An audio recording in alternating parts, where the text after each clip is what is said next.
نبی اکرم صلی اللہ علیہ وسلم کا پاک فرمان ہے، کائنات میں سب سے بہترین دن جمعہ کا ہے۔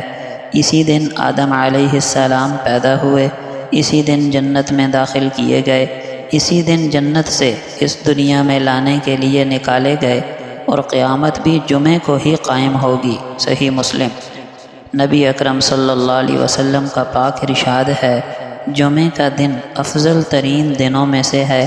اسی میں آدم علیہ السلام کی تخلیق ہوئی، اسی میں ان کا وصال ہوا، اسی میں قیامت کا سور پھونکا جائے گا، اسی میں موت و فنا کی بے ہوشی ساری مخلوق پر طاری ہوگی۔ لہٰذا تم لوگ جمعے کے دن مجھ پر کثرت سے درود پاک پڑھا کرو، کیونکہ تمہارا درود مجھ پر پیش ہوتا ہے اور ہوتا رہے گا۔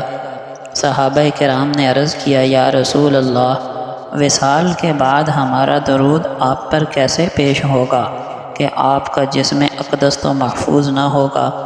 آپ صلی اللہ علیہ وسلم نے فرمایا، اللہ تعالیٰ نے پیغمبروں کے جسموں کو زمین پر حرام کر دیا ہے، یعنی وصال کے بعد بھی ان کے جسم قبروں میں بالکل صحیح سالم رہتے ہیں، زمین ان میں کوئی تغیر پیدا نہیں کر سکتی اور ان کے جسموں کو نہیں کھا سکتی۔ ایک روایت میں ہے کہ اللہ نے زمین پر حرام کر دیا ہے کہ وہ نبیوں کے جسموں کو کھا سکے۔ ابن ماجہ۔